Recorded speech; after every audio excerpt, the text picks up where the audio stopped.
Hallelujah. Yan po yung pag-uusapan natin ngayong araw na ito. Ayan, the best choice for a better and happy life. Sino po dito yung gusto ng mas maayos at mas masayang buhay?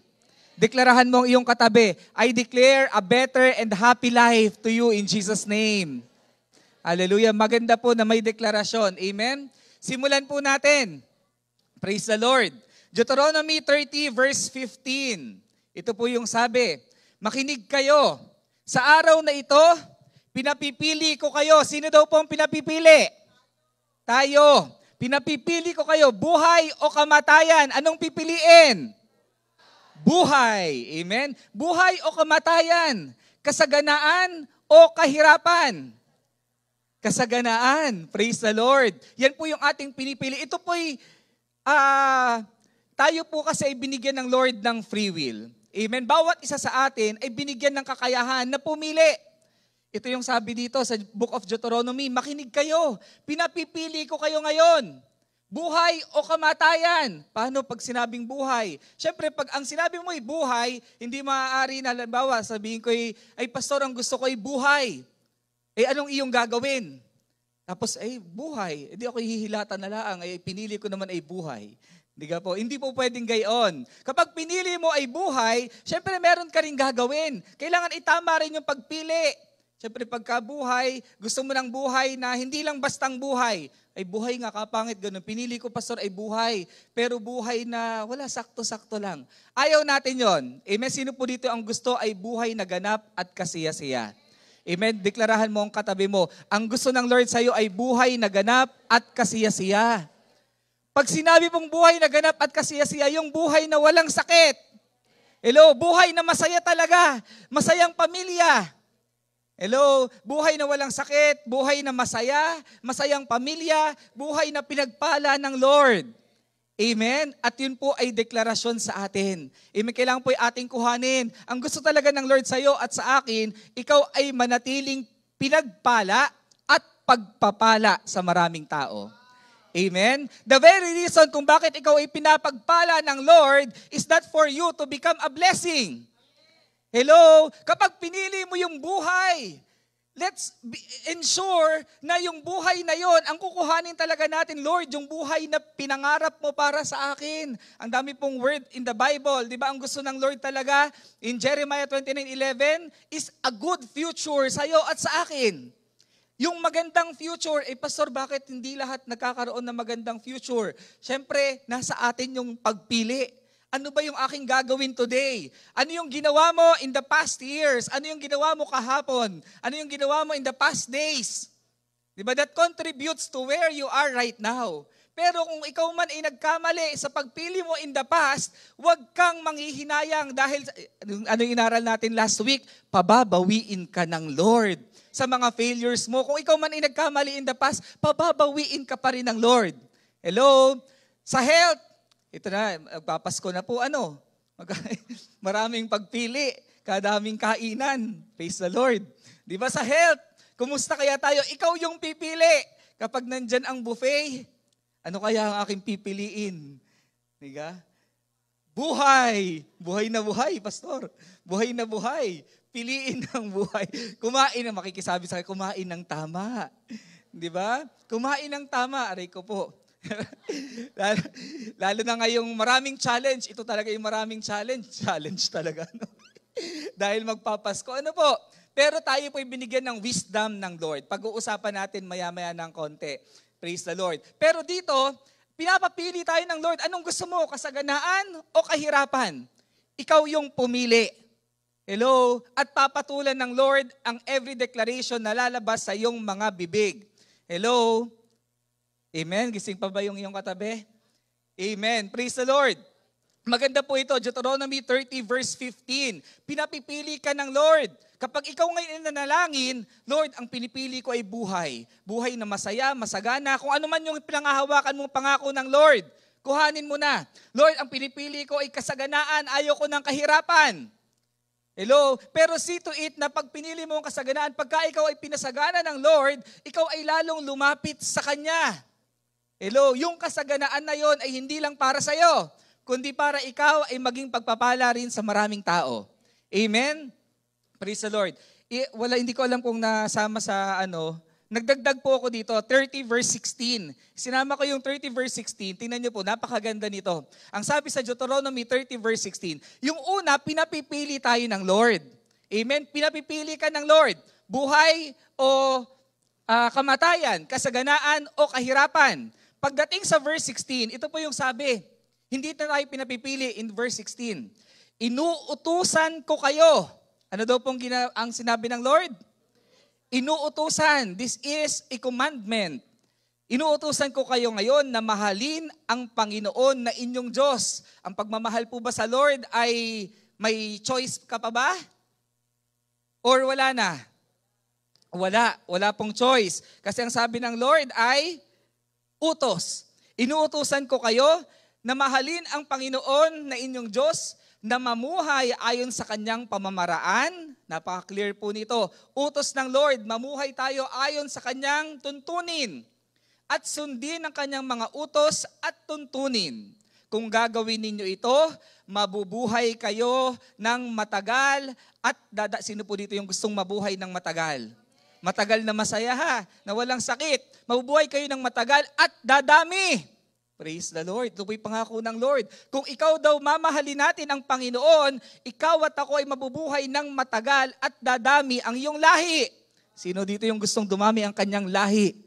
Yung mga dadami, yung mga gwapo at magagandang anak ng Diyos, maging yung mga nasa online. Di ba? Gusto natin dadami ang ating lahi. Diba? At pagpapalain kayo ng Panginoon doon sa lupaing titirhan at aangkinin ninyo. Ito po'y pangako talaga ng Lord. The moment na mahalin mo si Lord, ikaw ay pagpapalain ng Lord at hindi lang ikaw, maging yung mga kasama mo sa bahay, maging yung mga nakapaligid sa'yo, ikaw ay magiging pagpapala rin sa iba. Hello? Hallelujah. At anong susi doon? Kailangan mahalin mo ang Panginoon. Yun po'y utos. Non-negotiable. Sinasabi natin, it is non-negotiable. Hindi option. Ito'y utos ng Lord. Mahalin mo si Lord upang humaba ang buhay mo, upang dumami ang lahi mo, upang ikaw ay lalong pagpalain ng Lord. Hello? The moment na minamahal natin ang Lord, lalo tayo nagiging pagpapala, lalo tayong pinagpapala ng Panginoon. Hallelujah. God doesn't force us. Lagi niyo po itong tatandaan. God doesn't force us. He gives us a choice. Ikaw at ako ay binigyan ng kakayahang mamili. Sa araw-araw na laangga, di ka po'y kadami nating pinipili. Pag-isip mo kaninang umaga, pinili mo ano kaya ang aking susuotin, ano kaya ang aking kakainin. Marami tayong pagpili. Tama naman kaya ang ating pili. Amen? Di ba? Ano yung aking pupuntahan na una? Pupunta baga ako sa church or ano uunahin ko? Hello, marami tayong pagpili sa araw-araw. And I pray na tayo po'y bigyan ng Panginoon ng katalinuhan upang piliin natin ang tama. Hello, piliin natin ang tama. Makikisabi ulit sa katabi, piliin natin ang tama. Praise the Lord. Philippians 2 verse 13. Sapagkat ang Diyos ang siyang nagbibigay sa atin ng pagnanais at kakayahang masunod nyo ang kalooban niya. Ito yon. God gave us the desire and the ability to choose. Ngayon, kung hindi mo alam, Lord, ano bang aking gagawin? Anong aking pipiliin? Diba? Ang sabi sa Philippians 2 verse 13, ang Panginoon ang nagbibigay sa iyo ng pagnanasa at kakayahan na magawa ang nais niya. Ang gawin natin ay ang nais ng Lord sa atin. Amen? Hallelujah. I-review po natin. Review lang natin yung mga una nating na-aral before. Una, inaral na po natin ito before.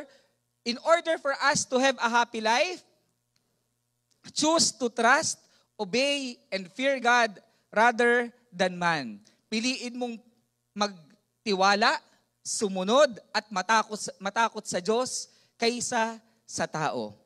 Amen? Pangalawa, papahapiwan ko lang po yung mga inaral natin in the past weeks. Choose wise decision. James 1 verse 5, Proverbs 3 verse 5 to 6. Magdesisyon ng tama. Mamaya po, mas pag-uusapan natin yan. Pangatlo, choose to repent. 1 John 1:9. Anong sabi ng 1 John 1:9? If you confess with... Mali pala. 1 John 1:9. If you confess your sins, He is faithful and just to forgive us, diba? To forgive us from our sins. Praise the Lord. Choose to repent. Kapag naman po tayo nagkakamali, ay matuto tayong magpakumbaba at umamin sa ating mga kasalanan. Amen? Sino po dito yung mapagpakumbaba na? Simula ng inaral natin. Amen? Mas magpakumbaba sa Lord, humingi ng tawad. Praise the Lord. Next, choose to forgive. Andyan yan, choose to forgive. Mark 11, verse 25. Ang sabi, kapag nanalangin kayo, patawarin nyo muna ang mga nagkasala sa inyo para ang mga kasalanan nyo ay patawarin din ng inyong amang nasa langit. Piliin mong magpatawad. Sino po dito yung meron pang kagalit? Praise the Lord. Lahat ay, siyempre walang tataas ano. Baka makita ng aking katabi na ako'y may kagalit. Praise the Lord. Piliin mong magpatawad. Kapag ikaw ay may kagalit, tapos mamaya yung iyong kagalit pala ay hindi galit sa iyo. Ikaw ay hindi makatulog. Tapos yung iyong kagalit ay kasarap ng tulog. Sinong talo? Yung merong kagalit. Tama ga po? Or merong hinanakit. Ito yung laging sinasabi. Kaya nga po sa deliverance lagi, una, kailangan talaga ang tao ay magpatawad. Dahil yun yung unang nagiging open door. Kapag ikaw ay hindi nagpatawad, ikaw ay may hinanakit, ikaw ay may galit, nagiging open door ng kaaway. At wala na dito yon. Amen? Tatanggalin natin yung open door ng kaaway sa atin. Praise the Lord. Unahin mong magpatawad sa mga nagkasala sa atin. Pastor, pagkahirap naman talagang magpatawad. Talagang ang ginawa sa akin ay hindi maganda. Ang sinasabi pa po ng iba ay pinapatawad ko na, wag ko lang makikita. Okay. Yung kayo nagpatawad talaga, pinapatawad na kita, wag ka lang magpapakita sa akin. Kahirap naman talaga. Alam niyo po, kailangan talaga natin ng habag ng Lord. Amen? Humingi ka ng habag sa Panginoon. Totoo po, sa tunay na buhay, ay masakit talaga pa, lalo na pagka yung tao ay nakagawa sa iyo ng mali. Kapag ikaw lang, tingnan mo po ha, kapag ikaw lang sa sarili mo, mahirap talagang magpatawad. Lalo na doon sa mga gumawa sa iyo ng mali. Pero the moment na maranasan at ma-encounter mo si Jesus, yung love niya na nag-overflow sa ating mga buhay, magiging pong madali ang pagpapatawad. Kasi si Kristo mismo, akalain mong Diyos na inialay ang kanyang buhay para sa iyo at para sa akin upang ikaw at ako ay patawarin doon sa mga kasalanan na hindi pa nga natin nagagawa. Hindi ka pa pinapanganak sa mundo, ikaw ay may kasalanan na, may minana na tayong kasalanan dahil sa ating mga ninuno. Pero anong ginawa ni Jesus?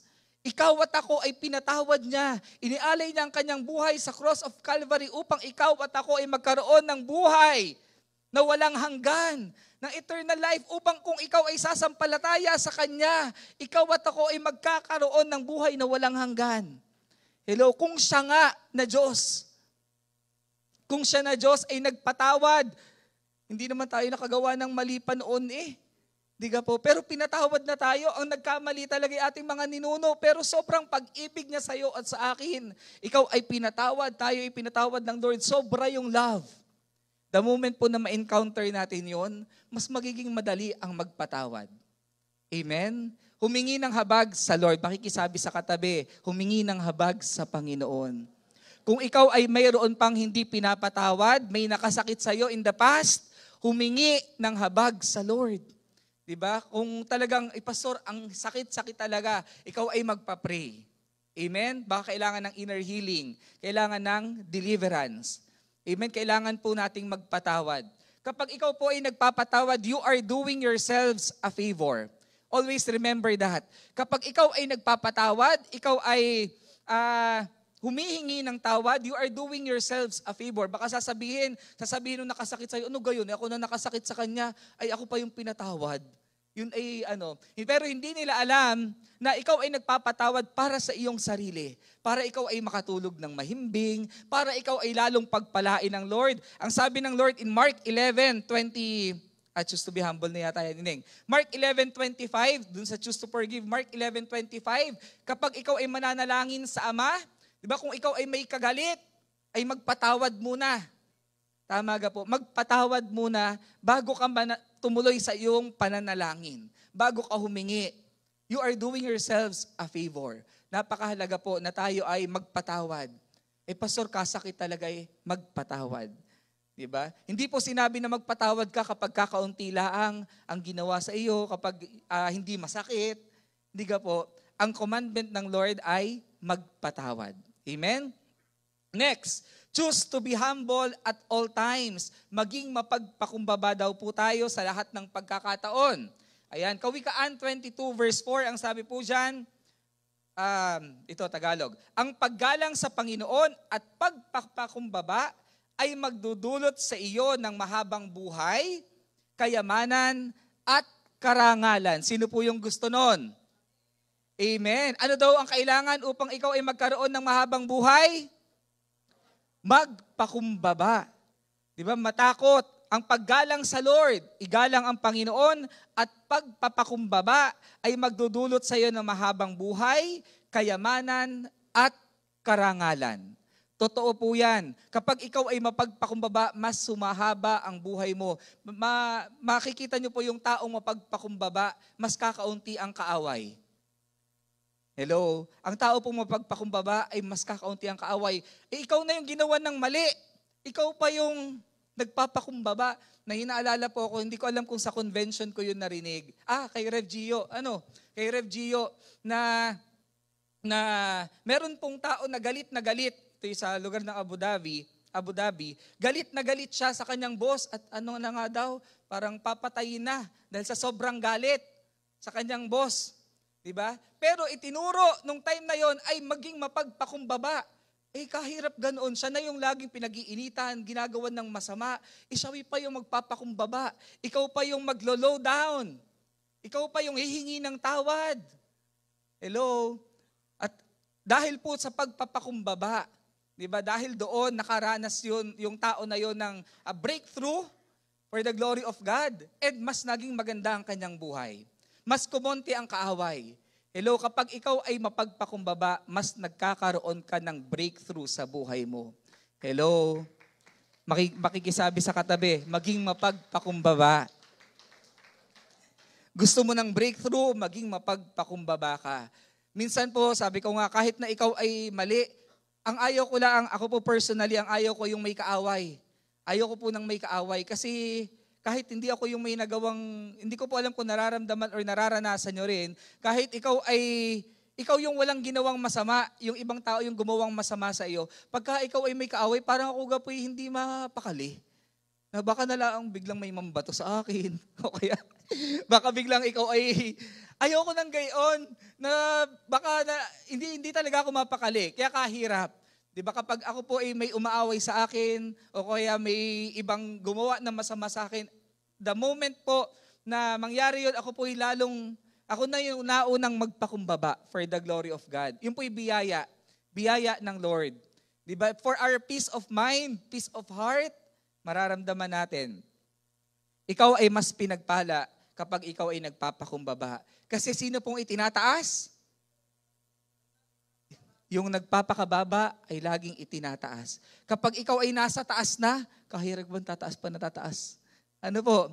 Kapag ikaw ay nasa taas na, di ba, there's no way but to go down. Pero kapag ikaw ay laging nagpapakumbaba, laging nakaluhod, ikaw ay itataas ng Panginoon. Praise the Lord. Hallelujah. Mainit nga pala din sa unahan. Hindi po ako naiiyak. Madami lang lights. Kasi tayo naka-live. Ano po? Okay 16. Ayan. Praise the Lord. Next. Ito po maganda. Choose to respect your parents. Igalang po ang ating mga magulang. Diba?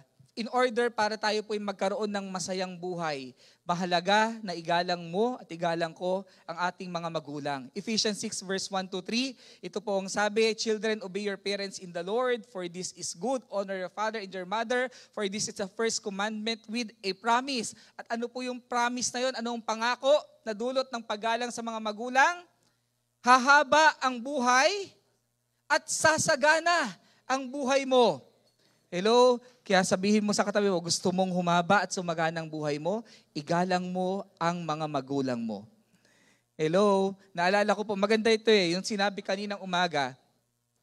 ang respect, di ba? More than the respect, ay ginagalang ko ang aking magulang. Pero kailangan ang respeto po ay nakikita. Makikisabi sa katabi, ang respeto dapat ay nakikita. Di ba? Hindi pwede sabihin mo na, ay ginagalang ko yung aking mga magulang.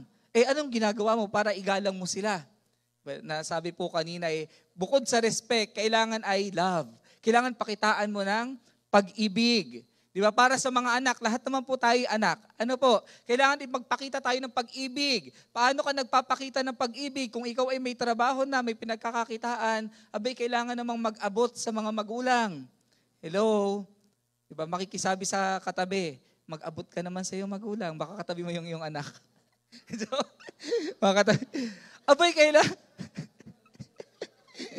kailangan mag-abot sa mga magulang. Ano po?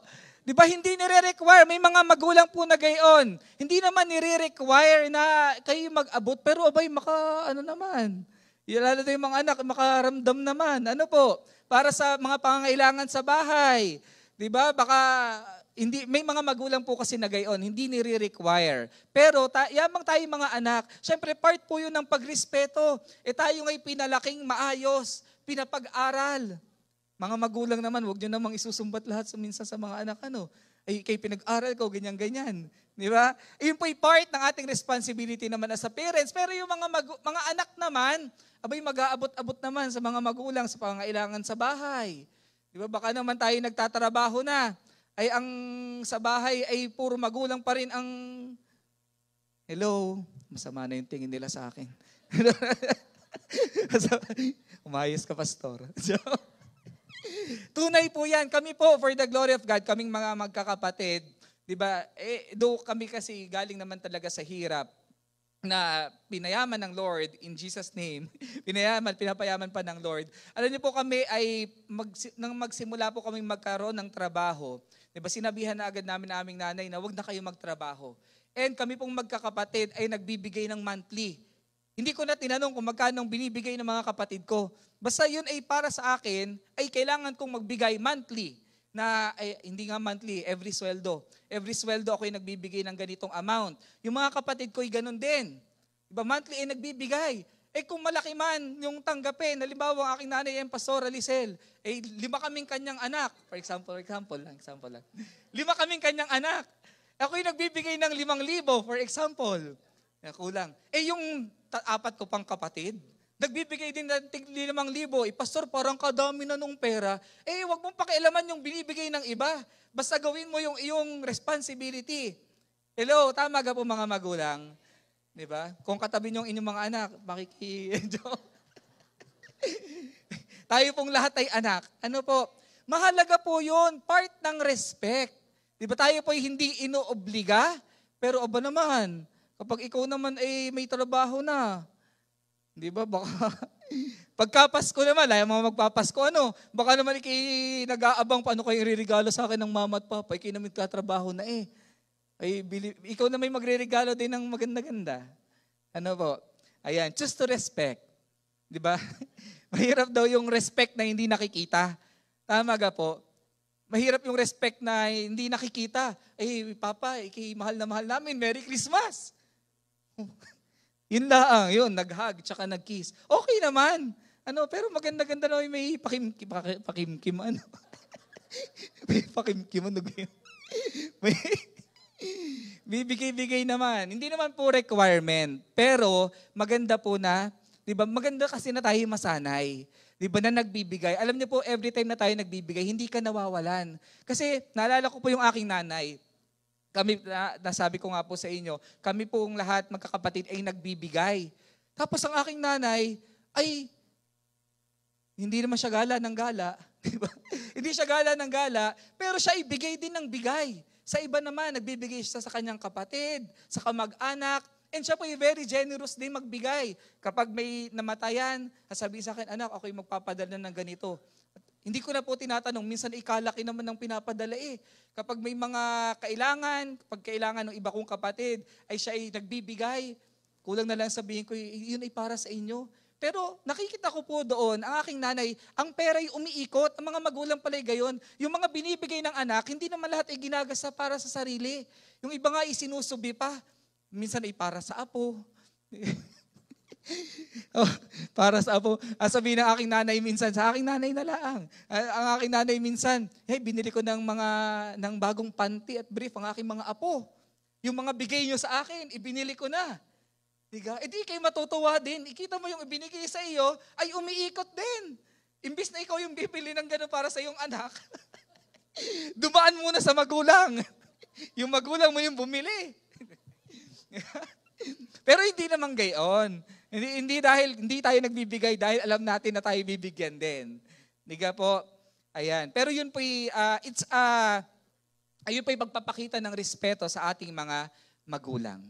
Amen? So kung hindi pa natin nirirespeto or kung hindi natin naiipakita, alam ko pong nirirespeto naman natin, kung hindi natin naiipakita, yun po'y ipadama natin, ipakita natin sa ating mga magulang na mahal natin sila.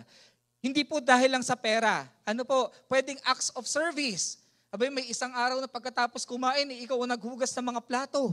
Ano nangyari doon sa aking anak? Na biglang siya yung naghugas ng plato. Dati yun, siya lang ang kumain. Iisa-isa na, ilalagay pa sa lababo at maghihintay na may maghugas. Maghihintay na may... Di ka po, pwedeng acts of service.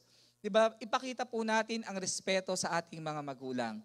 Let's choose to respect our parents. At ang mahalaga po, itong napakahalaga, wag na wag mong pagsasabihan ng masama ang magulang mo. Hello? Lalo na yung mga nasa online. Ano po? Wag na wag nating pagsasabihan ng masama ang mga magulang natin. Diba kahit na yan ay minsan paulit-ulit, hindi paulit-ulit nga. Minsan ay may naririnig na, paulit-ulit na kayo, Nay. Diba, ganun yata sadya pagka tumatanda.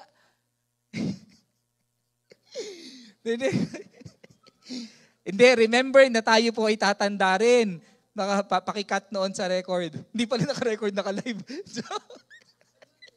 Sa YouTube, pakikat. Remember, tayo po ay tatanda rin.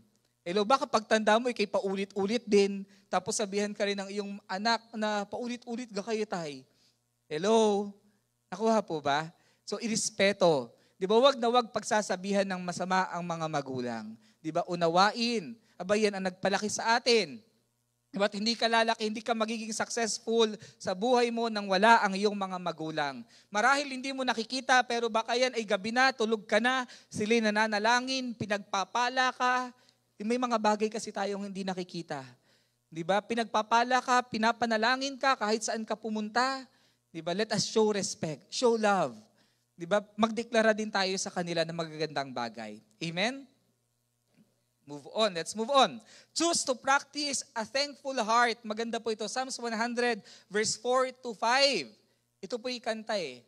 Basahin ko po sa Tagalog. Pumasok kayo sa kanyang templo ng may pagpapasalamat at pagpupuri.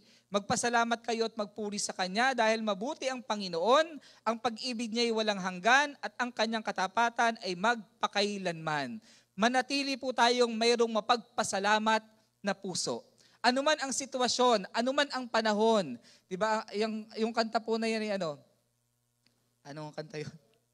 I will enter His gates with thanksgiving in my heart. I will enter His courts with praise.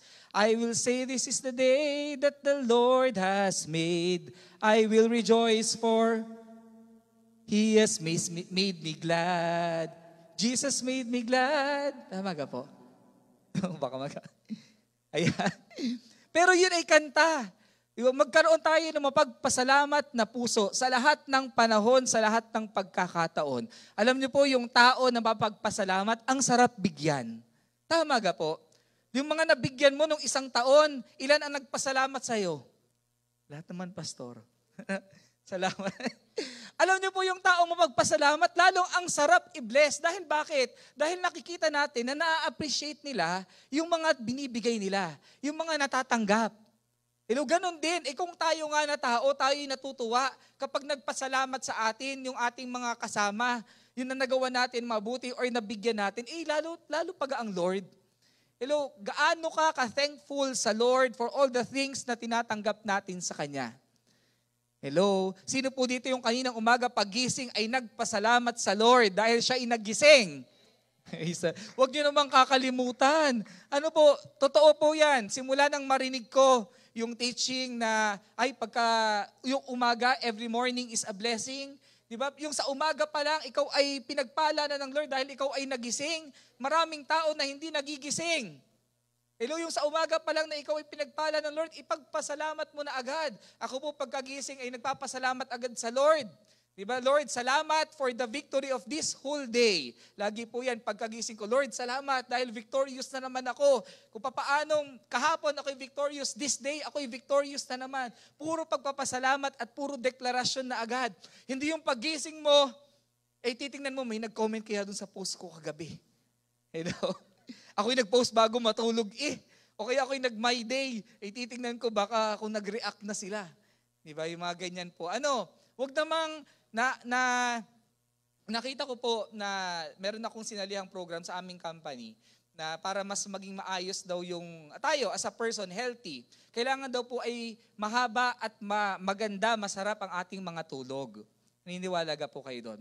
Kailangan daw mahaba, masarap, maganda ang ating tulog. Paano mangyayari yon? Isa po sa tips na binigay sa amin ay pag matutulog ay ilayo ang cellphone.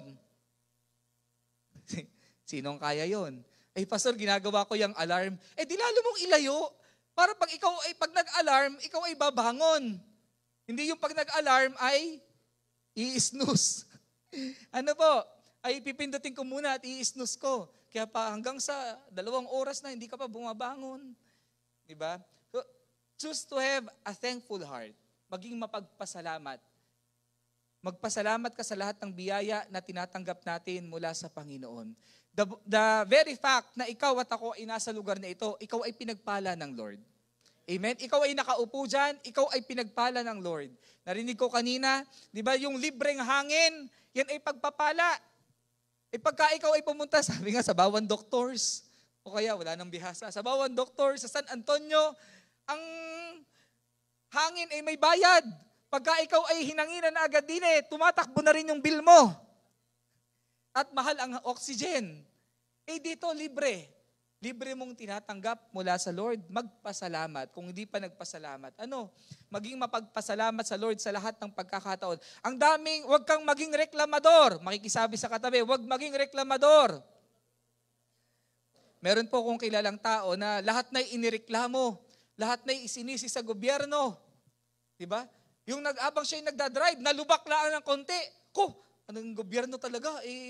Nalubak lang ng kaunti, dumaan lang sa lubak. Diba? Yung nakitang umulan, bumaha ng kaunti, sinisi na ng sinisi. Diba? Huwag po tayong gayon, lalo na po mga Kristiyano. Tayo po'y maging mapagpasalamat sa lahat ng bagay. Diba? Instead na ikaw ay manisi, magpasalamat ka, Lord, meron kang ginagawa. Ang unang tanong, pinapanalangin mo ga yung mga tao na naluklok sa ating lipunan? Di ba po, kailangan ipanalangin mo din. Di ba kailangan ay pinapanalangin mo bang iyong bayan? Instead na ikaw ay maging reklamador, ikaw ay maging mapanalanginin. Maging mapagpasalamat sa lahat ng tinatanggap na biyaya mula sa Lord. Amen? Wag pong puro reklamo ha. Maging mapagpasalamat. Alam niyo po, mas binibless ng Lord yung taong mapagpasalamat. Totoo po yan. Naalala ko yung aking kaopisina, yung sumweldo, ang laki ng tax. Sabi, Alvin, ang laki na naman ng aking tax. Kaya malaki dahil malaking sahod. Hindi naman, anong gusto mo? Maliit na tax sa maliit na sahod. Di ba? Kaya malaki yung tax mo, malaki ang iyong sahod. Di ba? Kaya dapat ikaw ay lalong maging mapagpasalamat sa Lord. Amen? Sa lahat po yan ng panahon, pagkakataon, kailangan maging mapagpasalamat. Next, choose to have a healthy mind. Thankful mind, sound, and disciplined mind. Ayan, 1 Thessalonians 5 verse 18. Tingnan nyo po. At magpasalamat kayo kahit ano ang mangyari. Kailan daw po magpapasalamat? Kahit ano ang mangyari. Dahil ito ang kalooban ng Diyos para sa inyo na mga nakay Kristo Jesus. Ang kalooban daw pala ng Panginoon sa atin, tayo po ay magkaroon ng mapagpasalamat na puso. Bakit ganun? Thankful mind pa rin. Choose to have a healthy mind. Ang healthy mind daw po kasi is a thankful mind, sound and disciplined mind. Yung tinatanggal mo yung mga negatibo sa puso mo at sa isip mo. Tinatanggal mo, alam mo ng pangit, wag nang ibibigkas ng bibig. Amen? Ito po yung lagi kong ginagawang example. Pagkagising mo sa umaga, tapos ikaw ay magsasaing. Pagbukas mo ng, ano kang tawag doon sa lagayan ng bigas? Bigasan. Bigasan. Kaban ng bigas. Pagbukas mo ay walang laman. Di ba? Pagbukas mo ng lagayan ng bigas ay walang laman. Anong una mong gagawin? Manalangin. Magpasalamat. Diba? Instead na, naalala ko po dati, pagkabukas daw, walang laman, sinabi na, ano ba to? Wala na namang laman. Narinig pa ng kapitbahay, wala na naman silang bigas. Narinig pa ng mga marites. Wala na namang laman. Tanggalin po natin yan sa ating mga isipan. Magkaroon tayo ng mapagpasalamat na puso, mapanalingin, palitan ang negative mind. Instead na sabi mo, wala na nga naman talagang laman. Pagka sinabi mo walang laman, magkakalaman ka. Hindi.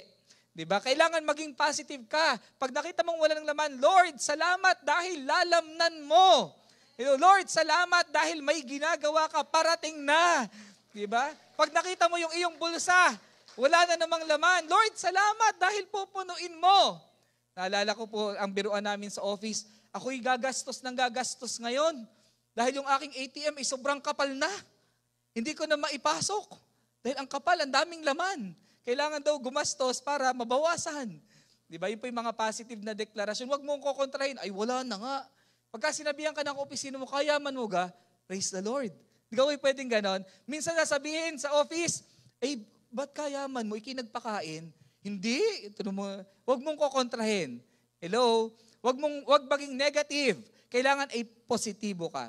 Babalik po ako dun sa bigas. Naalala ko. Diba? Pag nakita mo, tinuro ko to minsan sa midweek Diba? Pag nakita mo na walang laman yung iyong bigasan, anong unang pumapasok sa isip mo? Ang sabi po sa midweek, ang unang pumapasok, pastor, sa isip ko ay si Pastor Dennis. Okay? Bakit si Pastor Dennis? Walang laman. Walang laman. Bibili ng bigas. Diba? Walang laman yung bigasan. Huwag mangungutang ha. Diba? Ni Pastor Dennis, ang naisip ko, walang laman ang bigasan. Bibili kami ng bigas. Parating na ang bigas. Praise the Lord. Hallelujah. Palitan natin yung mga negative. Gawin nating positive. Ang nakikita mo ngayon ay negatibo. Diba? Sa totoo lang, meron sa atin, may mga kasama tayo sa pamilya na may sakit karamdaman. Tama ga po? Kung meron man noon, I pray and I declare na ang Lord ay gumagawa ng himala sa ating mga buhay. Araw-araw, He is making a miracle in our lives. Miracle of healing, miracle of life. We declare life in the mighty name of Jesus. May mga ganyan talaga. Meron tayong nararanasan. Pero imbis na ideklara mo na, ay may sakit ka na naman, ganyan-ganyan. Lagi na lang. Ang ideklara mo ay positive. Ikaw ay gagaling. Ikaw ay pinalalakas ng Lord. Ikaw ay pagaling ng pagaling. Paayos ng paayos ang buhay. Pataas ng pataas ang immune system. Hello, magdeklara ng positibo sa buhay. Sa iyong mga anak. Hello, naalala ko po yung aking anak. Kami po ay maingat na maingat. Dahil yung aking anak ay, yung aking panganay, dalawang aking anak, yung aking panganay ay mahina sa Filipino. Mahina sa Filipino. Kasi yung pala ang mali, dapat pala hindi namin isinanay na English. Ito po yung challenge ngayon, pati dun sa aking bunso. Sinanay kasi namin ang usapan sa bahay ay English. Pag makikipagkwentuhan sa iyong anak, English, ikaw na yung titigil ito, wala nang lumabas. Kahirap. Pagdating sa school pala, ay Pilipino. Kahirap. Diga po, minsan dahil mahina sa Pilipino, ay mababa ang grade. Diba? Kapag ganun ay, let's see to it, doon din po sa inyong mga anak, kapag may mababa na grade, huwag niyong dideklarahan, ba't kahina mo naman Huwag mong idideklara na mahina. Ang ideklara mo ay, ikay patalino ng patalino. Yun po kapag gabi, dinideklarahan ko, Lord, wisdom, patalinuhin lalo ng Lord. Mas may patience. Diba? Kailangan ng pasensya. Patience sa bata. Ang bata po kailangan din ng pasensya. Kasi ang mga bata po minsan ay gusto instant yung hindi anong tawag din Ang mga bata minsan ay hindi matyaga, yun pala, tiyaga. Hindi matyaga, kaya kailangan ng pasyensya din, kailangan ng tiyaga sa pag-aaral. Hello, dun din sa ating mga anak. Ano po, huwag kang magdideklara ng negatibo. Magdeklara ka ng positive. Deklarahan mo ngayong anak ha. Diba, pag uwi sa bahay, bago matulog, pagkagising, diba, mag-declare ng positive. Kung ano yung gusto mong mangyari, diba, kalooban ng Lord. Choose to have a healthy mind. Now, ididiretso po natin. Choose wisely and let us choose God's will. Yan pong ating pag-uusapan ngayong umaga. Magsisimula pa lang ako. Last 10 minutes na daw. O, bilis naman. So, ayan. Choose wisely and choose God's will. Pumili ng tama, wisely, and piliin mo ang kalooban ng Lord. Tingnan po natin. Next, choose to have a rich relationship with the Lord. Ito po yung pinakamahalaga. Kailangan piliin mo na magkaroon ka ng tamang relasyon sa Panginoon. Luke 12, verse 19 to 21. English ito, no? And I'll sit back and say to myself, my friend, you have enough stored away for years to come. Now take it easy, eat, drink, and be merry. But God said to him, you fool, you will die this very night. Then who will get everything you work for? Yes, a person is a fool to store up earthly wealth, but not to have a rich relationship with God. May Tagalog ka dyan, Ineng? Ayan, mas maganda po yung Tagalog. At dahil ito yung sabi ng isang tao sa Biblia. Ang sabi niya, at dahil marami na akong naipon para sa maraming taon, magpapahinga na lang ako. Kakain, iinom, at magpapakaligaya. Ito yung sabi niya. Verse 20, ngunit sinabi sa kanya ng Diyos, hangal, you fool, ngayong gabi ay babawiin ko sa iyo ang buhay mo, kanino ngayon mapupunta ang lahat ng inipon mo para sa iyong sarili? Ganyan ang mangyayari sa taong nagpapayaman sa sarili, ngunit mahirap sa paningin ng Diyos. Makikisabi sa katabi, buti na lang mayaman din tayo sa Lord. Alam niyo po, may mga tao na trabaho ng trabaho para yumaman, para mag-accumulate ng wealth. Totoo naman, sino po dito naniniwala na kailangan mo magtrabaho at kailangan mo ng pera? Sino po dito na yung hindi na kailangan ng pera? Wala. Kailangan, totoo yan. Kailangan mo ng pera para ikaw ay makapunta ng church. Kailangan mo ng biyaya, ng blessing para ikaw ay magkaroon ng damit. Tama ga po? Kailangan mo ng blessing para ikaw ay makasakay sa sasakyan, kung ano man. Kailangan yan po'y parte ng buhay.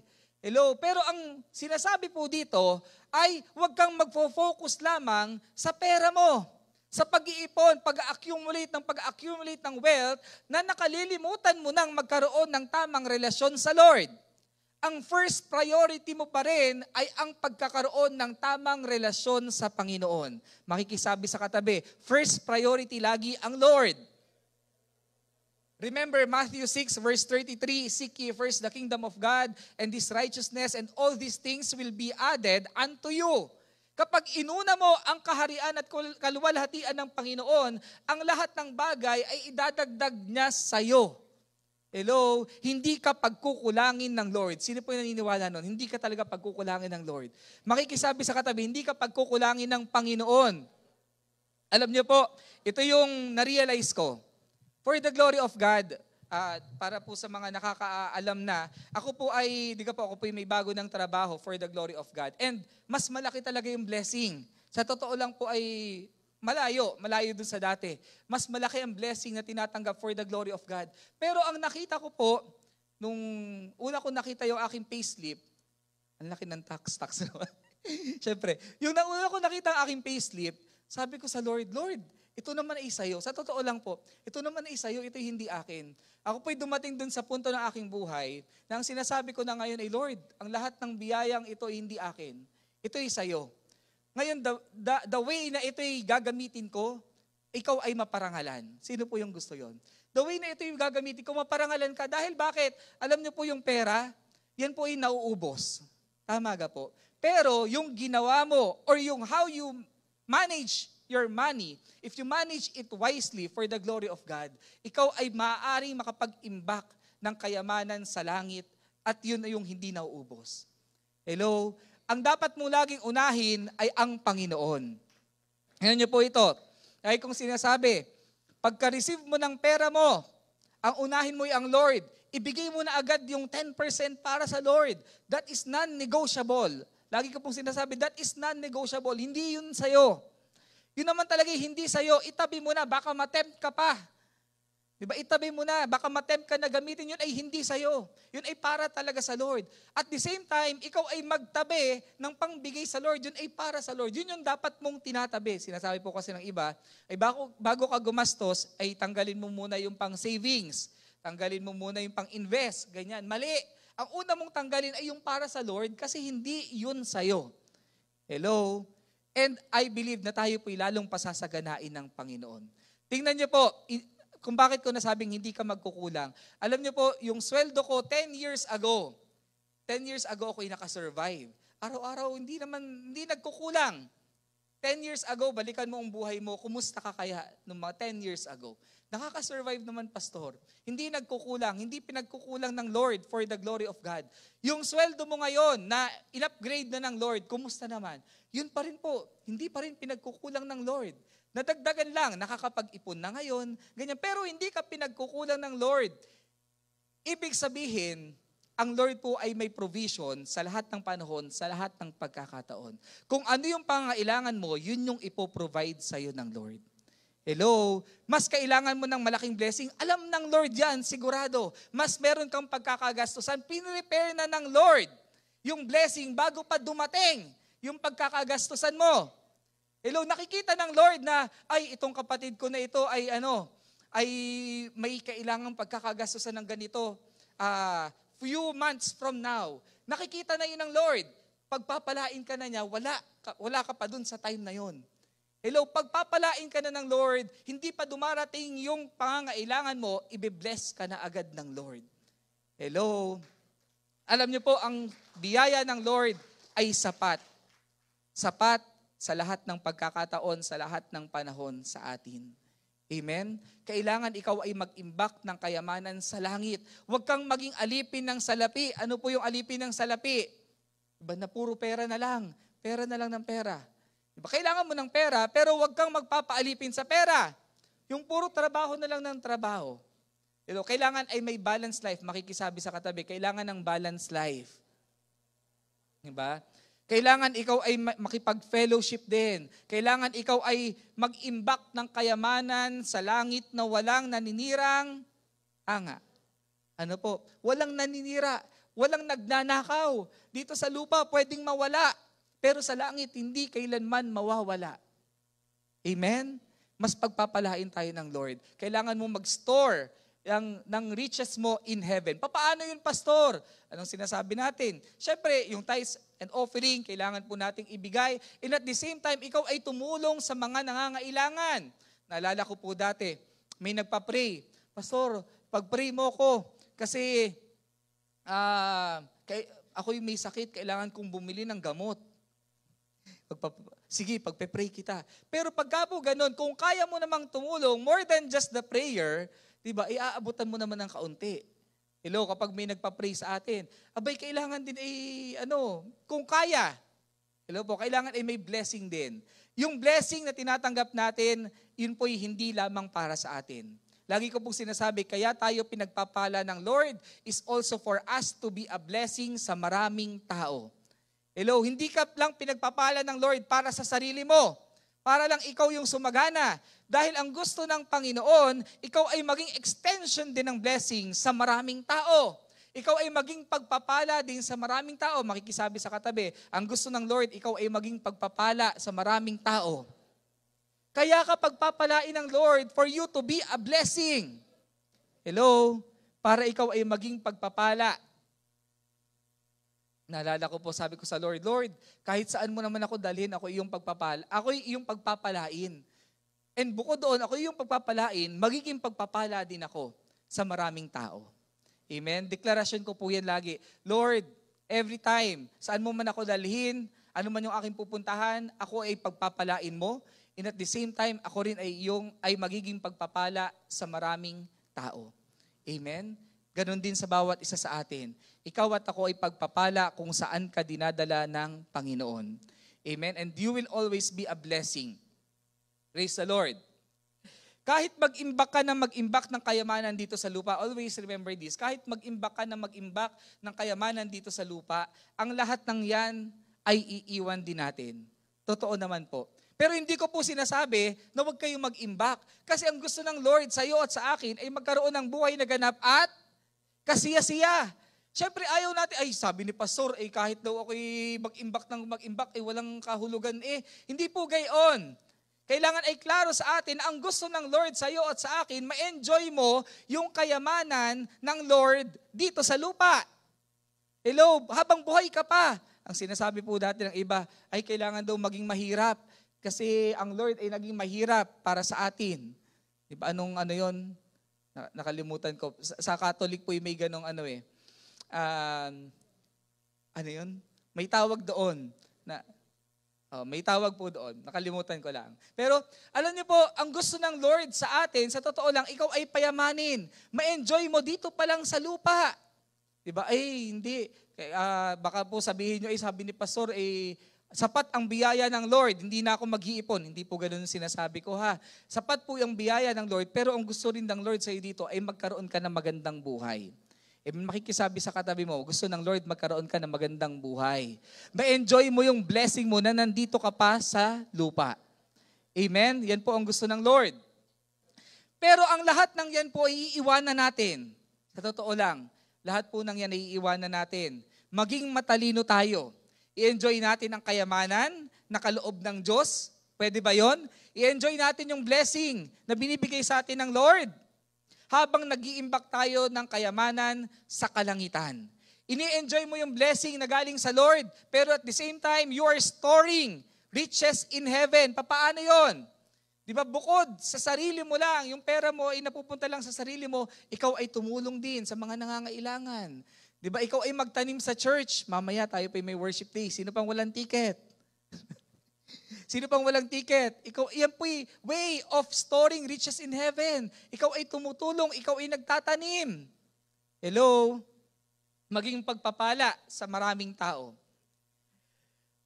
Mabubuting gawa, magkaroon ng paano tayo mag-store ng riches in heaven sa pamamagitan ng mga mabubuti nating gawa. Ikaw ay gumawa ng mabuti, pagtulong sa nangangailangan, pagbibigay sa gawain ng Panginoon. Yan po ay way para ikaw ay mag-store ng kayamanan sa langit. Ikaw ay gumawa ng mabuti. Clear naman po sa atin yung paggawa ng mabuti ay hindi makapagliligtas sa atin, pero dahil ang makapagliligtas lang sa atin ay ang biyaya ng Lord na pinanampalatayaan natin, pero yung paggawa natin ng mabuti, yun ay resulta ng ating kaligtasan. Clear po yan. And habang ikaw ay gumagawa ng mabuti para sa Panginoon, ikaw ay nagtatanim, ikaw ay nag-i-store ng kayamanan sa langit. Amen? Clear po ba? Tingnan mo nga yung katabi mo kung gising pa. O gutom na. Praise the Lord. Next, sabi po natin kanina, choose to have a rich relationship with God.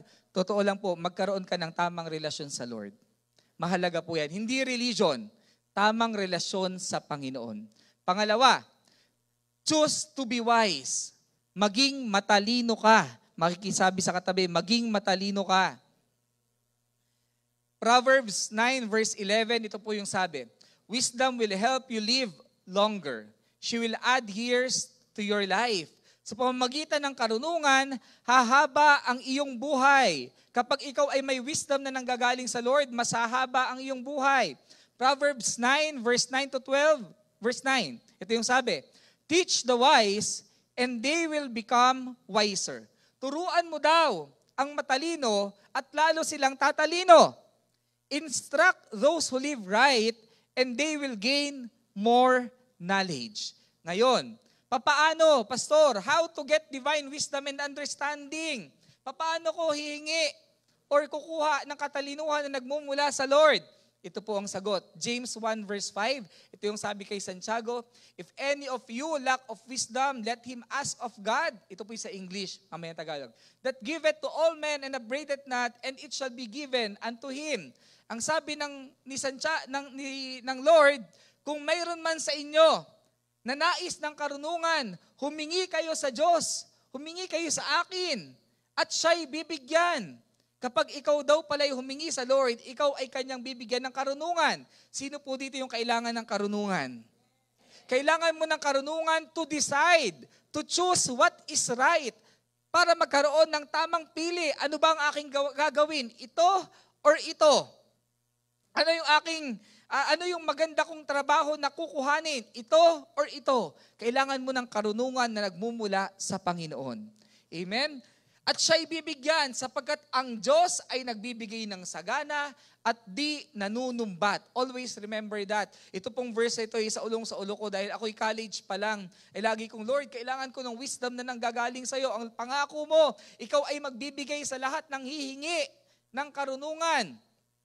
At hindi ka nanunumbat. Abay si Lord yan. Kapag binigyan ka niya ng wisdom, hindi siya manunumbat. Praise the Lord. At bibigyan ka niya ng karunungan upang mapili mo ang tama at kalooban ng Lord. To choose what is right and to choose God's will.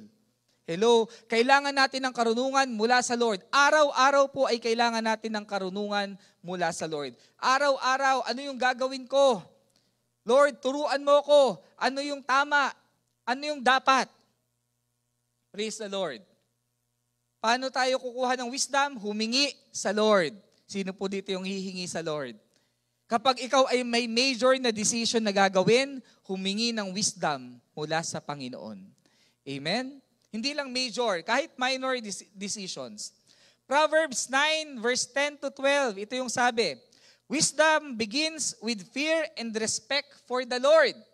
Knowledge of the Holy One leads to understanding. Ikaw daw ay magkaroon ng takot, di ba? Fear and respeto sa Diyos at ikaw ay magkakaroon ng karunungan. Verse 11, wisdom will help you live longer. Totoo po yan. Di ba? Yung lagi nating sinasabi rin ng ating Rev. Lagi, di ba? Wisdom will help you live longer. Paano ka mabubuhay ng tama? Kailangan ang kakainin mo din ay tama. Parang sabi ko kahapon sa Sinala, ay ito yung medyo challenge. Challenge talaga. Kasi sabi ko nga po ngayon, yung pagkain ng tama ay challenge para sa bawat sa atin. Lalo na ngayong mag-December. Ano po? Ang daming pagkain na available. Piliin mo yung tama. Hello? Diba? Ano yung tama kung kakainin? Pastor, ako'y kumakain na ngayon ng ganito. Bakit ka kumakain na ng ganyan? Kasi ako'y nakakaramdam na Ngayon lang ang nagbabago dahil may nararamdaman. Hello, ang pinakamaganda niyan ay wala ka pang nararamdaman ay kumakain ka na ng tama. Hello? Masama na yung tingin nila sa akin. Kailangan ay alagaan natin ang ating katawan. Aray ko po, bumabalik lahat. Alagaan natin yung ating katawan. Bakit sa totoo lang po, ang aking uric ay maayos na for the glory of God. Totoo po yan. May time po na, hindi yata, kailan gayon? Ilang months? Oo, yung worship day din yun, yung huling worship day. Pambihira. Sa tunay lang po ako hindi talaga makalakad. Tunay po yan. Sobrang sakit, tapos lumuhod pa. Diyos ko.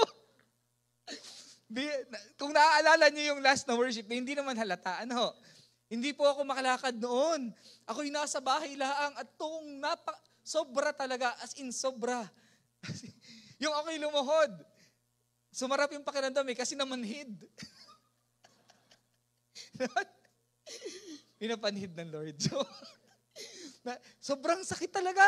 Sabi ko pa noon, siguro ito'y dahil sa jogging. Dahil ako'y laging nagja-jogging, kaya sabi, iki magpa-check. Ako'y nagpa-check, normal naman, ang abnormal lang ay ang uric acid. Ganun pala yung noon. Yun ang simula. Sabi, kailangan hanggang sa ako po'y pinag-maintenance for 3 months, hanggang sa after 3 months ay naging normal for the glory of God. Ang akin pong uric before ay nasa 500 something. Ang normal po ay nasa 200 to 400, ganyan. Nasa 500 po ako, something. Kaya sobrang biyaya ng Lord. E di ngayon po nagbawas sa mga kayang bawasin. Kayang bawasin. Marami po akong binawas. At saka kailangan mas maging active. Maraming binawas, may kinokontian na lang. Kailangan po yan. Kailangan alagaan natin ang ating mga sarili dahil bakit? Kailangan mo ng wisdom para ikaw ay mabuhay ng mahaba. Kaya pala yung mga tao nung una, di ba, yung mga senior natin, di ba? Yung mga senior natin dito ay, alam niyo, ang kinakain nila before ay puro gulay. Yeah, puro gulay, bihira daw yung karne, di ba? So gayanin din natin kasi maganda. Tama ga po. Di ba? Ngayon magpapasko, pastor, anong handa ninyo? Di bibigyan ng self-control. Pakonti-konti. Ano po? Pakonti-konti. Para kung ikaw ay may nararamdaman na ngayon, humingi ng wisdom sa Lord. Hello, humingi ng wisdom sa Lord ha. Para humaba ang buhay. Ang gusto natin, hindi yung mahabang buhay, ay nakaratay naman. Ayaw natin nun. Ang gusto natin, mahabang buhay na walang sakit. Deklarahan mong katabi mo, mahabang buhay na walang sakit. Praise the Lord. Hallelujah. And she will add years to your life. Yung wisdom daw, yan yung makakapagdagdag talaga ng buhay ng taon sa ating mga buhay. Praise the Lord. Verse 12. If you become wise, it will be for your own good. Ang straightforward po ng Word of God. It will be for your own good. If you are rude and show no respect, you are the one who will suffer. Amen. Ayan. God doesn't force us. He gave us free will and freedom to choose. Hindi po tayo minamanipulate ng Lord. Binibigyan ka niya ng free will para ikaw ay mamili. Binibigyan ka rin niya ng wisdom upang ikaw ay makapili ng maayos. We need to pray and ask the Holy Spirit to lead us to what is best and define divine will for us. Kailangan nating humingi ng biyaya sa Lord, humingi ng habag at biyaya ng banal na Espiritu upang dalhin niya tayo doon sa kanyang nais para sa atin. He gives you the choice to accept or reject His salvation. Tingnan niyo po, ito example. He gives you the choice to accept or reject His salvation and to choose to be ready and prepared for eternal life. Nang piliin mo, meron po bang bago pala dito? Yung ngayon lang po naka-attend. Yung newbie. Ayan. Welcome sa family ng Lord. Kayo po ay welcome dito. May 3 doon pastora na bago. Welcome po sa family ng Lord. Maging yung mga nasa online natin. Kung ngayon lang po kayo nakakarinig, kayo po ay welcome sa family ng Jesus the Anointed One. Babalik lang po ako dito. He gives you the choice to accept or reject His salvation. Ang atin pong ipinangangaral ay magkaroon tayo ng tamang relasyon sa Lord, hindi religion. Hello, wala kang maririnig dito na i-accept mo yung bagong relihiyon ng JA1. Mali, hindi yon. Ang gusto sa iyo at sa akin ng Lord ay magkaroon ka ng tamang relasyon sa Kanya. Tamang relasyon, right? Relationship with God. Hello, paano mangyayari yon? Tanggapin mo yung finished work ni Jesus Christ on the cross of Calvary. Paano ka magkakaroon ng salvation? Ang sabi sa Ephesians 2 verse 8 to 9, we have been saved. Ito lang yung ikaliligtas ng tao. We have been saved by grace through faith. Ikaw ay biniyayaan na ng Lord. Tayo pong lahat, ang biyaya ay para sa lahat. Sa lahat ng tao, hindi lang para sa lahat na nandito, lahat na nakikinig. Ang biyaya ay para sa lahat ng tao sa buong mundo. Pero ang lahat ay hindi naliligtas. Dahil bakit? 2 po yung sangkap. Una ay biyaya. Ano yung biyaya? Yun yung tinapos ni Jesus on the cross of Calvary. Nang ibigay niya ang kanyang buhay sa krus ng Kalbaryo, nang tumigis ang kanyang dugo para sa iyo at para sa akin. Yun po'y pagpapatunay ng matinding pag-ibig sa iyo at sa akin ng Lord. At yun yung matinding biyaya. Binigay niya sa iyo. Ngayon, ano yung way para ikaw ay maligtas? Kailangan mong manampalataya. We have been saved by grace through faith. Manampalataya on the finished work of Jesus. Kailangan mo manampalataya sa ginawa ni Jesus para sa iyo. Ano yung sa verse 9? At hindi dahil sa mabubuti mong gawa. Hindi dahil ikaw ay mabuti. Sabi ko nga po kahapon, hindi dahil ikaw ay laging nagbabasa ng Biblia, ikaw ay maliligtas. Totoo po yan. Hindi dahil ikaw ay pumupunta sa church, ikaw ay maliligtas na. Hindi dahil ikaw ay laging nananalangin, ikaw ay maliligtas na. Ang lahat po ng magagandang bagay na yon ay ginagawa natin dahil yun ay bunga ng ating kaligtasan. Hello? Ang makapagliligtas lang sa iyo is si Jesus na tinanggap mo sa puso mo bilang sarili mong Panginoon at tagapagligtas ng iyong buhay. Diba? And I encourage yung bawat isa sa atin maging seryoso at maging totoo na tinanggap na natin sa ating mga puso si Jesus bilang sariling Panginoon at tagapagligtas ng buhay natin. Hello? Kailangan po yan ay alam na alam natin. Paano ka naligtas? Ay dahil ako'y umattend doon sa JA1, mali. Ikaw ay naligtas dahil sa biyaya ng Lord. Tinanggap mo si Jesus as your personal Lord and Savior. Kung hindi ka pa decided or hindi mo pa ginagawa yan, tanggapin mo si Jesus. Next, last na po ito. Choose to have a genuine and long-lasting faith. Hebrews 10 verse 35 to 37. Tingnan po natin. Kaya huwag kayong mawawalan ng pananalig sa Diyos dahil may malaking gantimpalang nakalaan para sa inyo. Remember, nang tanggapin mo si Kristo, hindi ka exempted sa mga pagsubok. Sino dito yung tinanggap na si Jesus as His personal Lord and Savior ay hindi na nakakaranas ng challenges or hindi na nakakaranas ng problema? Wala. Tama ga po. Nakakaranas pa rin tayo ng problema. Pero ang maganda nito, ngayon nakasakasama mo na si Kristo, makaranas ka man ng problema, ikaw ay may Kristo sa puso, meron kang kalakasan na nagmumula sa Kanya, hello, at hindi ka niya iniiwan, dumaan ka man sa problema, dadaanan mo lang at pagtatagumpayan mo yan. Hello, meron ka mang problems or challenges in life, ang lahat ng yan po ay pagtatagumpayan mo dahil hindi ka nag-iisa. Remember, naging preaching na rin po yan dito ng ating Rev. Hindi ka nag-iisa, kasama mo si Kristo. Nasa sayo nga eh. Hello, nang tanggapin mo siya. Di ba ngayon, kapag ikaw ay nag-iisa lang, ikaw ay nalulungkot, ikaw gay mag-isa. Hindi, kasama mo si Kristo. Lagi mo siyang kasama, ni minsan hindi ka niya iniwan. Minsan tayo yung lumalayo. Pero ni minsan, hindi ka iiwanan ng Lord. Hello, dahil mahal na mahal ka niya. Amen? Hallelujah. Idiretso natin. 36. Kailangan nyong magtiis para masunod ang kalooban ng Diyos at matanggap nyo ang ipinangako niya. Minsan may pagtitiis talaga, pero wag kang titigil sa pagtakbo, sa takbuhin na ibinigay sa iyo ng Lord.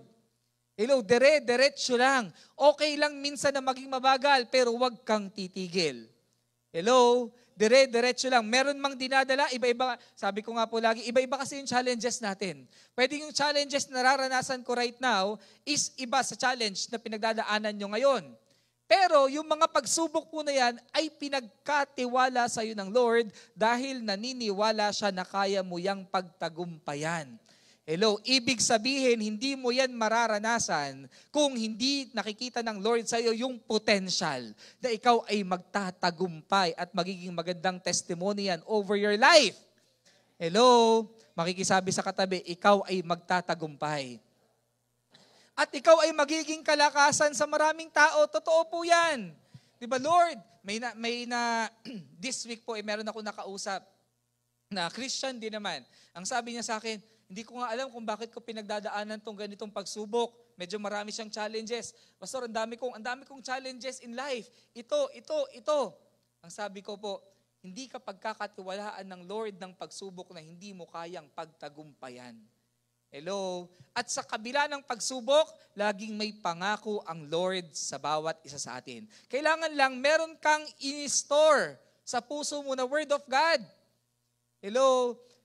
Ang sabi nga kaninang, nakalimutan ko yung term ng Pastor Manuel, habang malakas ka pa, ikaw ay mag-imbak na. Hello? Habang kaya mo pa, hindi yung kapag may sakit karamdaman, ay doon naghahanap ng pangako ng Lord. Parang ano yan eh. Naalala ko, merong sipon. Ay, ako'y magte-take ng vitamin C, ako'y nagkasipon. Sabi ko, parang mali. Dapat ay bago, alam niyo po yon, yung pag-take ng vitamin C, mga vitamins, yan po ay tinetake natin, dapat, kapag ikaw ay wala pang sakit. para lumakas ang iyong immune system, yung mga multivitamins. Hindi yung pagka ikaw ay may sakit na, ay saka. Pero wala namang masama. Tama din naman. Kailangan din naman mag-take. Pero, alam niyo po yun, dapat habang wala ka pang sakit, kung if you feel great right now, or if you, if you feel great right now, wala kang, ikaw ay malakas pa, mag-imbak ka na mag-imbak ng salita ng Diyos para pagdating ng pagsubok, ikaw ay maraming pangbala. Hello? Marami kang word of God. Marami kang pambala. Marami kang baon. Hello? Nakuha po ba? Kailangan nyong magtiis para masunod nyo ang kalooban ng Diyos at matanggap nyo ang pinangako niya. Next. Sapagkat sinasabi ng kasulatan, sandaling panahon na lang at darating na siya. Hindi na siya magtatagal. Ito po yung ating eternal hope. Darating at darating ang Lord. Hello? At sino yung kasama sa rapture? Amen. Dapat ikaw at ako'y sigurado na ikaw ay papuntang langit. Hello? Praise the Lord. English lang to. Tingnan natin. The Holy Spirit of God and Jesus has a place in our decision making. He is our guide. Remember this. He is our guide. Si Lord, si Jesus, the Holy Spirit. He is our guide, our source of light and the revealer of the way of truth. Kaya wag kakalimutan na sumangguni sa Panginoon. Let's trust Him with our decisions, big or small. Next, He gives you the choice to obey or disobey His direction. Totoo po yan. Minsan may direction ang Lord. Halimbawa, ikaw ay nasa isang crossroad. May direction ang Lord. Ang direction ng Lord ay itong medyo pagarni-garni, pero sa dulo ay maganda. Meron kang nakitang parang mas maganda itong daan na ito. Ito kaya muna ang aking kuhanin. Minsan daw, kaya tayo tumatagal. Na alam mo yun, kaya ka tumatagal na maabot yung pangako ng Lord ay dahil ginagawa mo muna kung ano yung makakaya mo. Hindi ka agad sumusunod doon sa nais ng Lord. Naalala niyo yung mga Israelita, dapat para marating yung promised land ay 40 days laang. Naging 40 years. Dahil bakit? Ginawa ang nais. Maraming nagkasakit. Ano yung sakit? Reclamitis. Ano yung reclamitis? Maraming nagkasakit ng reclamitis. Maraming naging reklamador.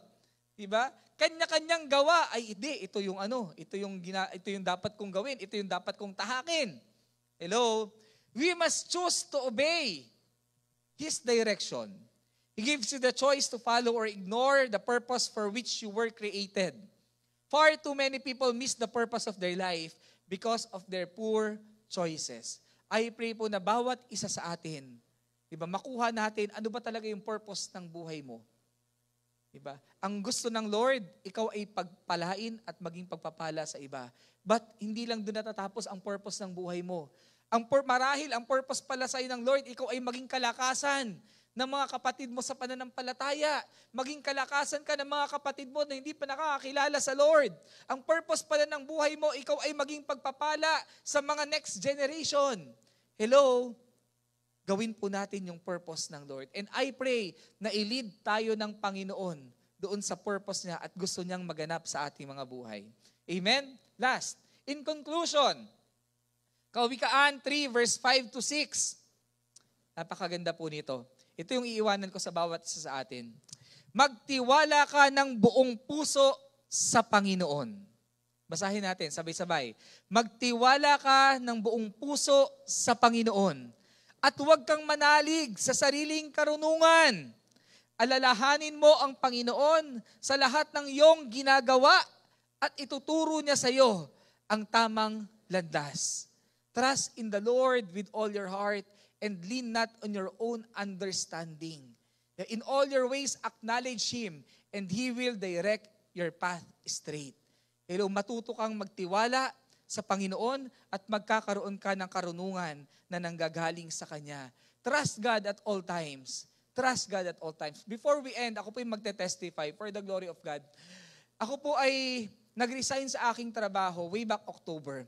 And it's napakahirap pong decision for me. For 14 years, sabi ko nga po, Chevron has been a great company for me for 14 years. 14 years na isang kumpanya lang hanggang sa ang akin pong position as a supervisor, napakahirap iwanan. Yung gang napakadali na ng iyong ginagawa. Di ba? Pero, inilid ako ng Lord sa mas magandang blessing. Sabi ko sa Lord, Lord, tulungan mo ko. Papaano? Bigyan mo ko ng mga sign. Hindi lang po ganon. Siyempre, ako po'y sumasangguni din sa aking asawa. Even sa negotiation, sa sahod, sa lahat, sa benefits, ay sinasangguni ko pong lahat. And ang hirap na decision for me. Pero alam niyo po ngayon, nakita ko yung purpose talaga ng Lord. Lord, bakit mo ba ako inilipat? From doon, papunta dito sa bago. Sa dating company na ako naman ay stable na. Papunta dito sa kumpanya na, sabi ko nga po, wala akong kaalam-alam. Sa totoo lang po, sabi ko kung yan ay accounting lang, as an accountant, walang problem sa akin. Napakadali. Kahit pabalik-balik ta rin mo. Pero ang aking pupuntahan ngayon ay investment and trust company na wala akong kaalam-alam. Totally new. At sinabi ko po dun sa aking hiring manager, sigurado ka ba na i-hire mo ko? Sigurado ka ba na i-hire mo ko? Wala akong experience. Hindi ako nagtrabaho sa bangko forever. Di ba? Pero i-hire mo ko sa trabaho na hindi ko alam. Di ba? And ang sabi niya, meron daw siyang nakita na something from me. Na I believe that is God. Di ba? Meron siyang nakita na in my work behavior, hindi niya nga nakita na paano ako magtrabaho. Pero the way na kami daw ay nag-interview, inaalala ko, Lord, nung interview ko naman, parang nagkwentuhan lang naman kami nung vice president. Ay, parang nagkwentuhan lang naman kami. Yun po'y galing lahat sa'yo. And nakikita ko po ngayon yung purpose. Alam mo po, pag sinunod mo yung nais ng Lord, dadalhin ka niya sa lugar na dapat mong pagkalagyan.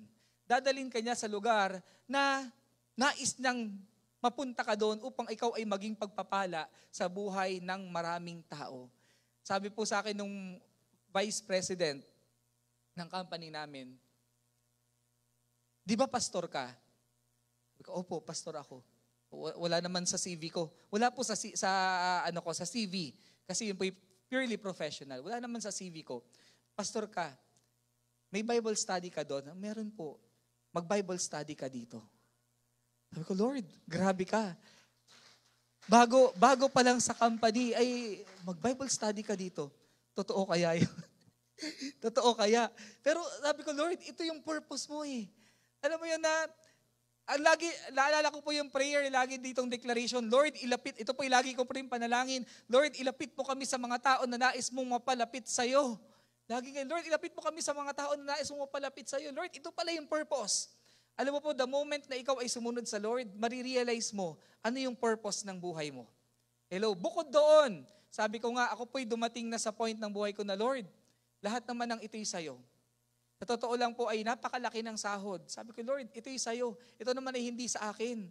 Sabi ko, Lord, salamat. Kasi dati, nagbabudget pa rin naman ngayon. Iniisip ko na, Lord, dati po ito ay saktuhan. Saktong-sakto. Ito ay para dito, para ganyan, ganyan, ganyan. Ngayon po, for the glory of God, ay hindi ko na iniisip. Kumbaga, mas maluwag na mag-isip. Ito ay para dito. Pero hindi ko na iisip, may matitira kaya? Kasi siguradong merong matitira. For the glory of God. And mas may opportunity ngayon na makapagtanim. Mas may opportunity ngayon na makapagpala rin sa iba. Ano yung purpose ng Lord? Bakit ka pinagpapala? Para mas maging pagpapala ka sa maraming tao. Hello? And I believe na bawat isa po sa atin, darating ka doon sa point ng buhay mo na ikaw ay magdidesisyon na, Lord, ano ba talaga yung gusto mong puntahan ko? Ano ba talaga yung gusto mong gawin ko? And I believe na dadalhin ka ng Lord sa lugar na kung saan ikaw ay payayabungin niya. Kung saan ikaw ay, ano ba sa English yun? Ikaw ay mas magfo-flourish. Ikaw ay mas pagpapalain para mas maging pagpapala ka sa maraming tao. Amen? So this time, hallelujah, bago tayo matapos, I encourage yung bawat isa to choose a better and happy life by making the right decision, by acknowledging the presence of the Holy Spirit and Jesus in every decisions na gagawin natin. Amen? Amen? So ngayon pong oras na ito, hinihiling ko po ang lahat. Sige po, pwede po bang tayong lahat ay tumayo? Maging yung mga nasa online, Hallelujah. Tayo po'y mananalangin. If you've made a bad decisions in the past na hindi mo in-acknowledge ang Lord, sabi natin last week, at yung tinanggap natin na word from God, we will have a bounce back. Pababawiin ka talaga ng Panginoon. And I believe na ikaw ay pinabawi na ng Lord. In spiritual realm, meron na siyang ginawa sa buhay mo. Pinabawi ka na ng Lord. And right now, ang gusto naman ng Panginoon sa'yo ay magkaroon ka ng karunungan to choose what is right, to choose what is best, and to live, hallelujah, dun sa purpose ng Lord para sa'yo. Hallelujah. And I pray right now, I encourage you na kausapin mo ngayon ang Panginoon habang ikaw ay nakapikit, nakayuko ang ating mga ulo at nakapikit sa Lord. I encourage you right now na manalangin ka sa Lord. Hallelujah. Ilalagay ngayon ng Panginoon sa puso mo yung kalooban niya para sa iyo. And I pray na bigyan ka niya ng karunungan na nagmumula sa Kanya. Hallelujah. Thank you, Jesus. Makipag-usap ka ngayon sa Lord. If you've made bad decisions in the past, humingi ka ng tawad. Come on, church. This is the time. Inaral natin kanina. It is better na ikaw ay maging mapagpakumbaba. Kung ikaw ay naging mapagmataas, ngayong oras na ito, humingi ka ng tawad sa Panginoon, magpakumbaba ka. Kung ikaw ay meron pang unforgiving spirit, meron ka pang hindi pinapatawad, I encourage you right now, do yourself a favor. Ikaw ay magpatawad. Thank you, Jesus. Thank you, Lord. Ikaw ay magpatawad. Mahal na mahal ka ng Lord.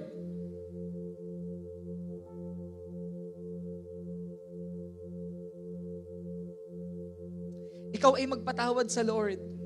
Hallelujah. Right now,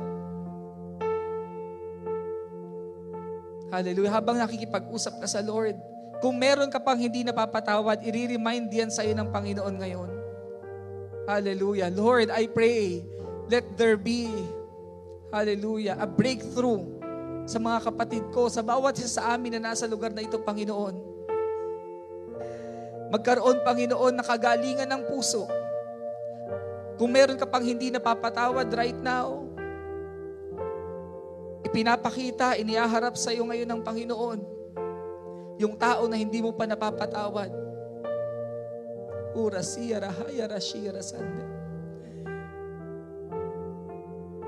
Magpatawad ka ngayon, kapatid. Pupunuin ka ngayon ng Lord ng pag-ibig. I pray, punuin ka ngayon ng Lord ng pag-ibig. Yes, pupunuin ka ngayon ng pag-ibig. Pinupuno ka ngayon ng Lord ng pag-ibig. Ikaw ay magpatawad. Choose what is right. Do yourselves a favor. Magpatawad ka, humingi ka ng tawad right now kahit ikaw yung nasaktan. Mas makakagaan yan sa puso mo. Humingi ka ng tawad right now. Pupunuin ka ngayon ng Panginoon ng pag-ibig na nanggagaling sa Kanya. Thank you, Lord. Thank you, Jesus. Thank you, Jesus. Lord, punuin mo kami ng pag-ibig sa lugar na ito. Thank you, Jesus. Thank you, Lord. Thank you, Jesus. Kung ikaw ay kailangan magpakumbaba, I pray na maranasan mo ngayon yung kapakumbabaan na nagmumula sa Panginoon. Thank you, Lord. Thank you, Jesus. Thank you, Jesus. Kung kailangan mong mag-repent, gaya ng inaral natin kanina, this is the time. Humingi ka ng tawad sa mga nagawa mong mali in the past. God is so faithful. Mahal na mahal ka ng Panginoon. Binayaran niya ang lahat ng kasalanan mo in the cross of Calvary at ikaw ay pinapatawad niya right now. God is releasing forgiveness right now. Thank you, Jesus. Thank you, Lord. Thank you, Jesus. Hallelujah. Come on, church. Habang ikaw ay nakayuko, habang nakikipag-usap sa Lord, release forgiveness. Thank you, Jesus. Release forgiveness right now. Thank you, Lord. Thank you, Jesus. Hallelujah. God is moving. Thank you, Lord. Lord, salamat sa kapatawaran na nanggagaling sa iyo. Sa pag-ibig na nanggagaling sa iyo, God. Thank you, Jesus. Thank you, Lord. Hallelujah. Hallelujah. Thank you, Lord. Thank you, Jesus. Yes, Lord. Kung meron mang nakasakit sa iyo in the past, kapatid, ikaw ay magpatawad right now. Ayaw ng Lord na ikaw ay manahan sa sakit Ayaw ng Lord na ikaw ay manahan sa puot. God is releasing His love to you right now. Punuin ka ng pag-ibig ng Lord upang ikaw ay maging mapagpatawad sa kapwa. Thank you, Jesus. Thank you, Lord. Hallelujah. Thank you, Jesus. Thank you, Lord. Hallelujah. Thank you, God. Thank you, Jesus. At habang ikaw ay nagpatawad na, kung ikaw ay kailangan mo po magpatawad, come on, dire-diretso lang, church. At kung ikaw ay nakapagpatawad na, God is releasing His blessing to you right now. God is releasing healing. May ginagawa ang Panginoon right now. May kagalingan na ibinubuhos sa ating kalagitnaan. May miracle na ibinubuhos sa ating kalagitnaan. Thank you, Lord. Thank you, Jesus. Maranasan ng bawat isa sa atin ang pag-ibig ng Lord, ang kagalingan, ang miracle, ang yakap ng Lord. Kung ano yung kailangan mo right now, ipaparana sa iyo ng Panginoon. Thank you, Jesus. Thank you, Lord. Lord, salamat sa iyong yakap. Kung sino man, Panginoon, yung nangangailangan ng yakap dito sa lugar na ito, maging sa online, in the mighty name of Jesus, Lord, I pray, maranasan ng bawat isa sa amin, in the mighty name of Jesus. Thank you, God. Thank you, Jesus. Hallelujah.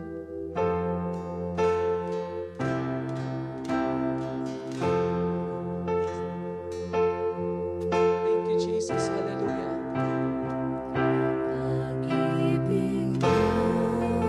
Thank you, Lord, for your love.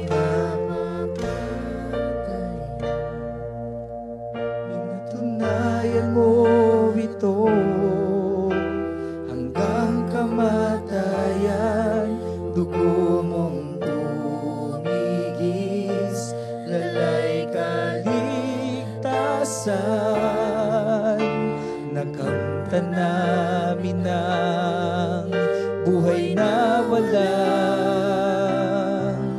hanggan. Pag-ibig mo, O Diyos. I pray na maramdaman at maranasan ng bawat isa sa atin right now ang matinding pag-ibig na nagbumula sa Panginoon. Thank you, Jesus. Hanggang kamatayan, dugo mong tumigis, dalay kaligtasan. Nakamta namin ang buhay na walang hanggan. Pag-ibig mo, Diyos, di mapapantayan. Lord, salamat dahil Ikaw ang unang umibig sa amin. Thank you, Jesus. Dugo mong tumigis, dalay kaligtasan. Nakamta namin ang buhay na walang hanggan. Right now, kapatid, kung ikaw ay hindi pa sigurado na ikaw ay ligtas na o hindi mo patutuhanang tinanggap si Jesus as your personal Lord and Savior, inaanyayahan kita ngayon sa maiksing panalangin ito. Sabihin mo ngayon, ilagay mo ang iyong kamay sa tapat ng iyong puso at sabihin mo ang panalangin ito, bigkasin ng iyong labi. Panginoong Jesus, ako po'y nagpapakumbaba sa iyo. Humihingi ng tawad sa mga kasalanang ginawa ko. Inisip, sinalita, simula pa sa aking pagkabata. Panginoong Jesus, tinatanggap ko po ngayon ang kapatawaran na nanggagaling sa iyo. Maraming salamat po sa iyong pag-ibig para sa akin. Inialay mo ang iyong buhay sa krus ng Kalbaryo. Natigis ang iyong dugo para sa akin. Kayo po ay namatay, inilibing, ngunit makalipas ang ikatlong araw, kayo ay muling nabuhay at nananatiling buhay kailanpaman. Ngayon pong oras na ito, binubuksan ko ang aking puso. Tinatanggap kita, Panginoong Jesus, bilang sarili kong Panginoon at tagapagligtas. Manahan po kayo sa akin. Pangunahan niyo po ako. Hayaan niyo po na magkaroon ako ng karunungan na makapagdesisyon ng tama. Tulungan mo po ako. Aking Ama sa langit, inihiling ko rin po na isulat mo ang aking pangalan sa aklat ng buhay sa langit at huwag hayaang maburakay ng paman. Ito ang aking dalangin sa pangalan ni Jesus. Amen. Ako na lang po mananalangin. Our Heavenly Father, in the mighty name of Jesus and by the power of the Holy Spirit, Panginoon, kilala mo ang buhay ng bawat isa sa amin. Lord God, maraming salamat sa mga anak mo na tumanggap sa iyo ng totohanan. At Lord, gaya ng aming panalangin, we pray na ang una, higit sa lahat na piliin namin, ay magkaroon kami ng tamang relasyon sa iyo, Panginoong Jesus. Lord, manguna ka sa buhay ng bawat isa sa amin. Pangunahan mo, Panginoon, ang bawat isa. Manahan ka, Panginoon, sa aming mga buhay. Banal na Espiritu, kumilos ka sa amin, O God. And Lord, I declare sa lahat ng tao, hallelujah, sa lugar na ito, maging sa nasa online, Panginoon. Lord, salamat dahil kinatagpo mo na ang lahat ng aming pangangailangan, O God. Lord, lahat ng nangangailangan ng kaligtasan, maraming salamat for the salvation na nanggagaling sa iyo. Lord, lahat ng nangangailangan ng kagalingan, Lord, salamat for the healing na pinagkaloob mo na. Lord, lahat ng nangangailangan, Panginoon, hallelujah, ng blessing financially, O God. Lord, maraming salamat because, O God, Lord, kinatagpo mo na ang lahat ng pangangailangan namin. Kung may nangangailangan, Panginoon, ng magandang trabaho, lokal at abroad, Lord, we pray for more of your mercy and grace, Panginoon. At Lord, marami ang magpapatotoo sa magandang bagay na ginawa mo. At Lord, habang kami nagde-decide, hallelujah, to choose what is right, to have a better and happy life, O God. Lord, to choose what is right in your eyes, Panginoon, na magawa namin ang nais mo, Panginoon. Lord, lalo mong pagpapalain ang bawat isa sa amin. Panginoon, maraming salamat po. Lord, sineselyuhan ko ang panalangin ito ng iyong banal na dugo. Ang bawat isa sa amin, maging nasa online, ay pinagpala na and forever blessed in the mighty name of Jesus. And no works of the enemy shall prosper upon our lives in Jesus' mighty name. Hallelujah. Sarado ang pintuan ng kaaway sa buhay ng bawat isa sa amin sa pangalan ni Jesus. In the mighty name of Jesus, no weapons formed against us shall prosper. In Jesus' mighty name, I declare your thick covering of the blood of Jesus sa buhay ng bawat isa. Itong aming dalangin, silyado ng banal na dugo ni Kristo, ang lahat ng pinagpalang anak ng Diyos ay magsabi ng Amen and Amen.